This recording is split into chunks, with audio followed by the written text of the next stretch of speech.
Well, thank you all for coming.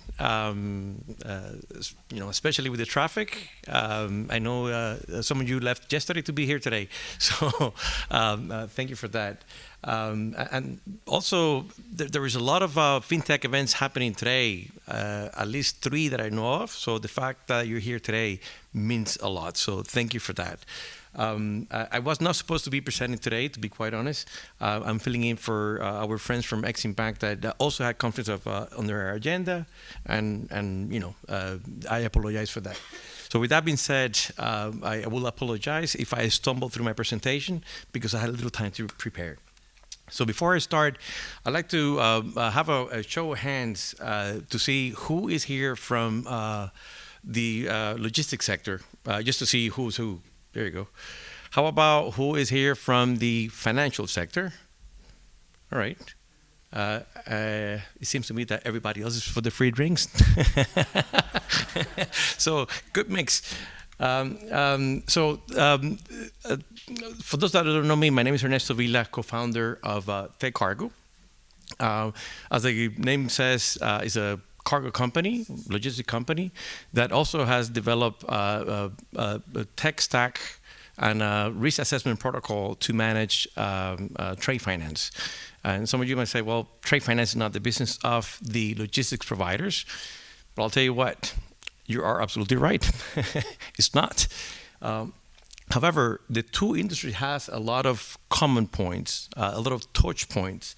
And we believe there is a lot of opportunities if those two work together in the form of collaboration, integration, and we believe the key is in technology. So we believe all these could work together and make it better. You see, in trade finance, there's a lot of frauds and what keeps everybody awake. However, a lot of those frauds and losses could have been prevented by an experienced logistics provider if it was working with a funder as their principal party. Today, when we refer to trade finance, we're thinking of documentary trade finance, where the funders pay very little attention to the physical underlying goods and the movement of them internationally. And that really opens the door to a lot of risk, to the point that some funders simply do not participate. They don't touch it. They cannot mitigate that risk, and they don't touch it.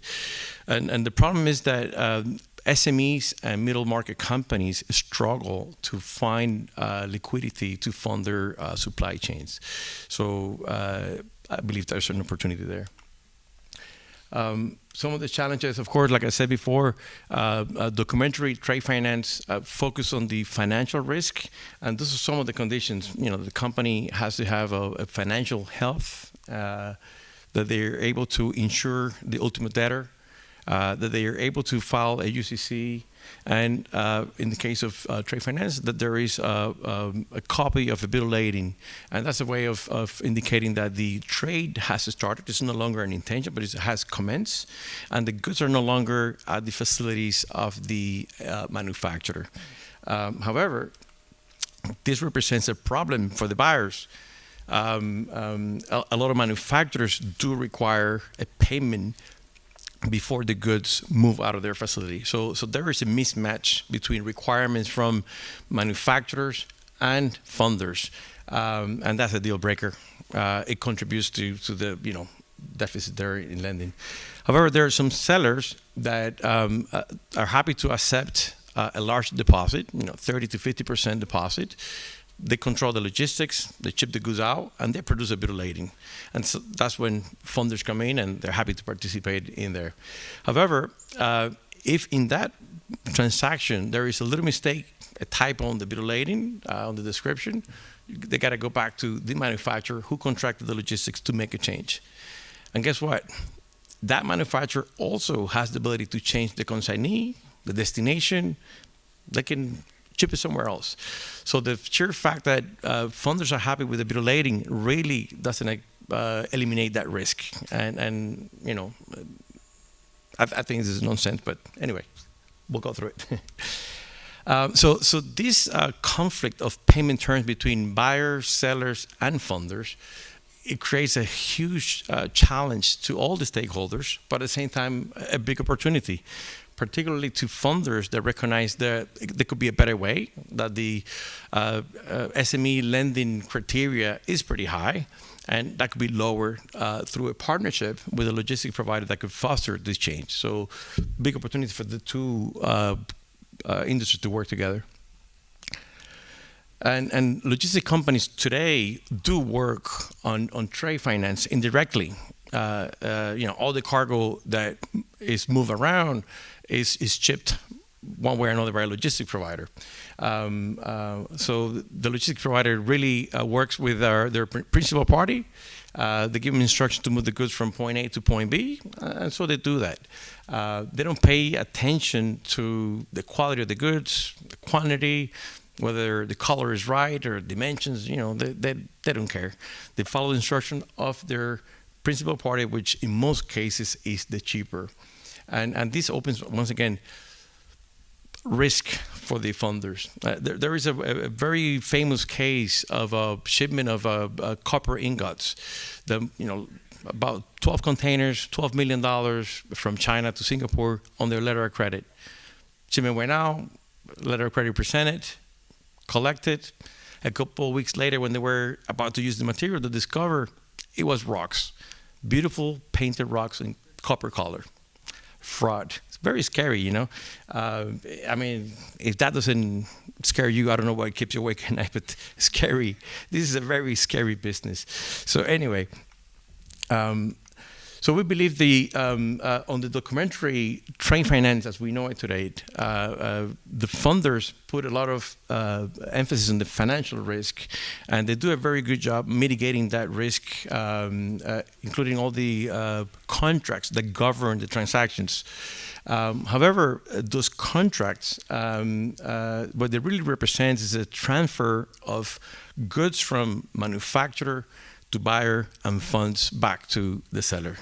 And we know who manages the funds and who executes the transfer of the funds, are the funders. Now the goods are managed and transferred by the logistic provider. So that's what I'm talking about, that these two industries, they need to be together closer. And that's why the name of this event, Fintech meets Freight Tech, because there is a huge opportunity to be grasped here.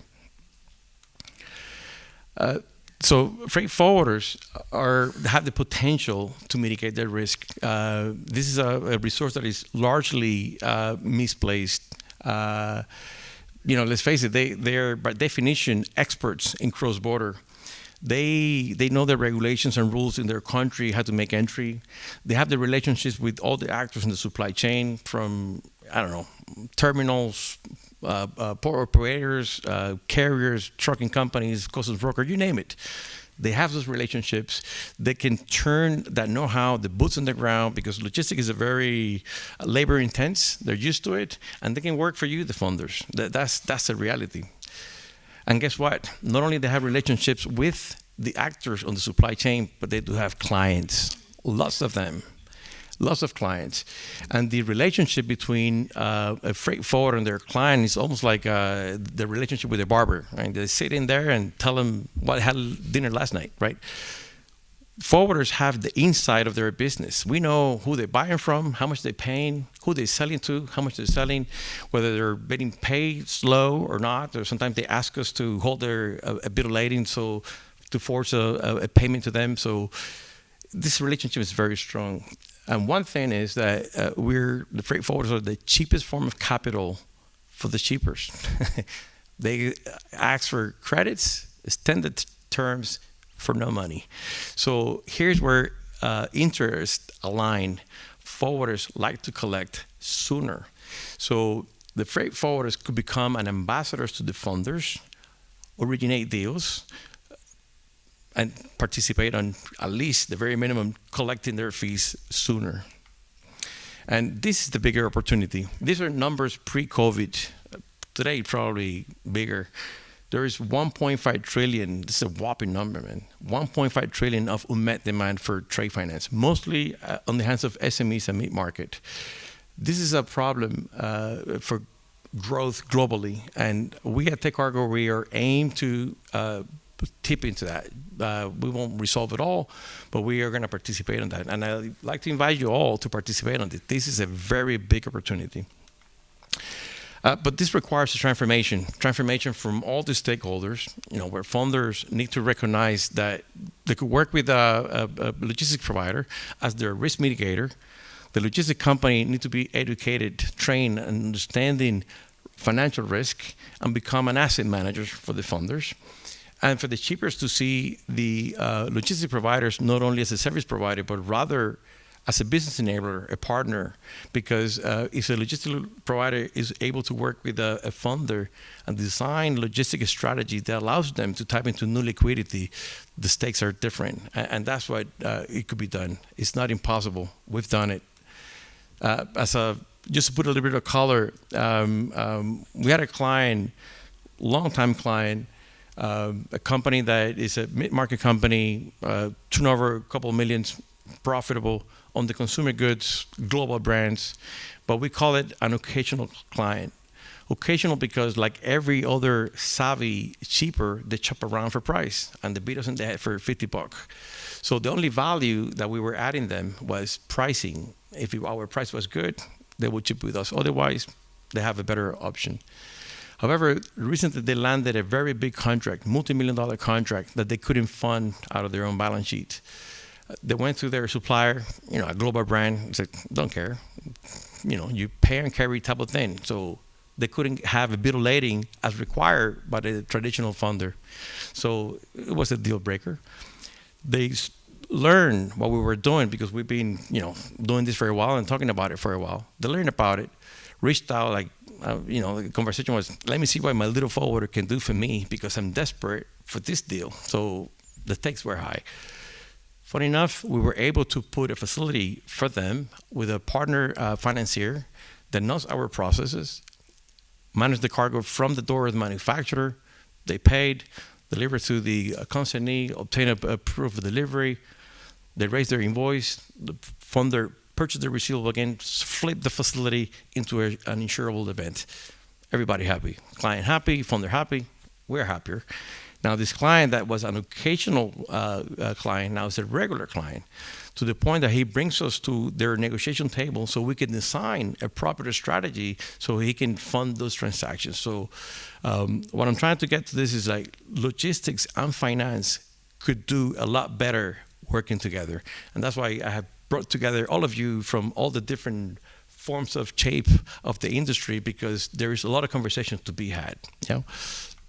Anyway, so this transformation, it is not too complex. We have gone out of our way to make it simpler for all the stakeholders. We have developed the technology to do it. So if you're a logistic company and would like to be trained into risk mitigation and want to be part of our network, make sure to reach out. If you're an SME looking to create a facility for pre-shipment finance, also reach out to us. We make sure to put you together with one of our funder partners. And most important, if you're a funder, we would like to be your partner, not only to refer deals to you from our network members, but also the most important is to become your asset manager. Work with you together to put strategies so you can participate on SME lending, which is an untapped market on PO financing. This is a huge opportunity that a lot of people don't participate on it just because they're unable to mitigate their risk. And we, the logistics providers here, can help you do that. So thank you very much. Looking forward to doing more with you. Cheers.